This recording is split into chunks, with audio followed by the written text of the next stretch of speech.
ये देखिए, ये एक आरटीआई है जो 27 मई 2022 यानी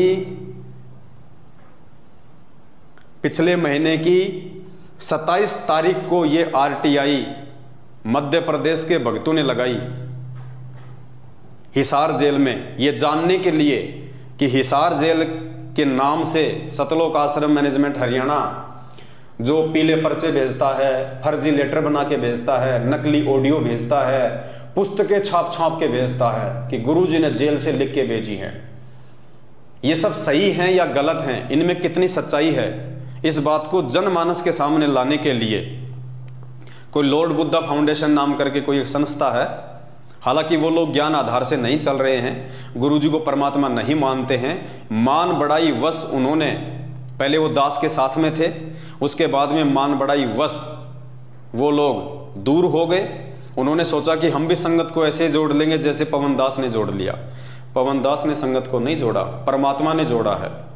तो पवन दास बनने की चाहत में इन्होंने मेरे से अलग होके एक नया पाखंड शुरू किया कि हम गुरुजी की जमानत करवाएंगे।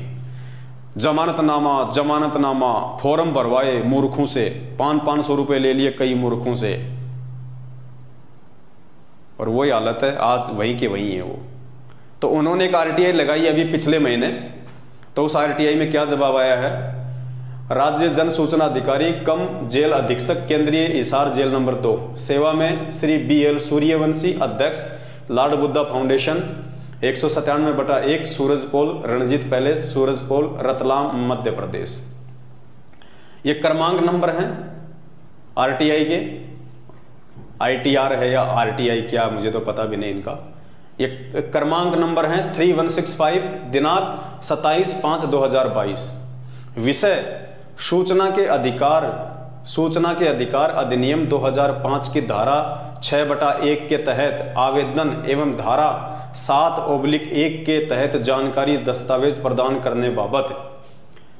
अब ये इन्होंने क्या सूचना मांगी थी, ये नीचे लिखा हुआ है, मांगी गई सूचना। तो इन्होंने क्या सूचना मांगी थी हिसार जेल से?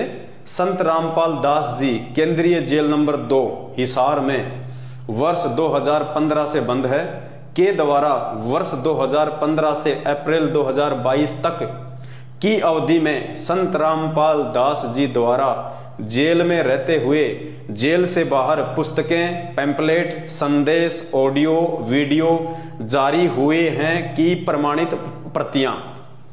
तो इन्होंने ये आरटीआई लगाई कि 2015 से लेके आज 2022 तक संत रामपाल जी जो कि जेल में बंद हैं, उनके द्वारा बाहर यदि कोई ऑडियो, वीडियो, संदेश, पुस्तक, लेटर कुछ भी आया हो तो उसकी जानकारी दीजिए।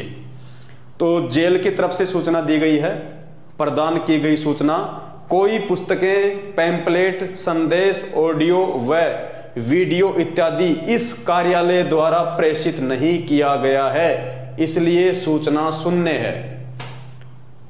हिसार जेल से जवाब आया कि कोई भी ऑडियो, वीडियो, लेटर, पैम्पलेट, संदेश आज तक संत रामपाल जी के द्वारा हिसार जेल से बाहर नहीं भेजी गई है। पुण्यात्माओं, आरटीआई है, सरकारी दस्तावेज है, कोई हाथ से बनाया हुआ नहीं है। इस पे भी कोई मूर्ख यकीन ना करे तो भाई उसकी बुद्धि पे पत्थर पड़े। फिर ये सारा का सारा षड्यंत्र ये मैनेजमेंट वाले अपने स्तर पे संगत को ठगने के लिए। देखो पुण्यात्माओं, दास पहले भी कई बार स्पष्ट कर चुका है, दास आज भी आप लोगों को बोल रहा है, सतलोक आश्रम मैनेजमेंट हरियाणा और गुरुजी का परिवार, इन्होंने फाइनल मान लिया है कि संत रामपाल जी जेल से बाहर कतई नहीं आने वाले। क्योंकि जो व्यक्ति अपने गुरु को मानुष मानेगा, अपने जैसा मानेगा, एक इंसान मानेगा, वो उसी आधार से सोचेगा। तो इन्होंने देखा कि संत रामपाल जी के ऊपर डबल आजीवन उम्र कैद की सजा हो चुकी है, यानी मरते दम तक उनको जेल में रहना है। तो एक आम व्यक्ति मानने के चलते इनको फाइनल हो गया कि संत रामपाल जी अब जेल से बाहर नहीं आने वाले। अब संगत को हाथ से मत जाने दो, संगत का फायदा उठाओ।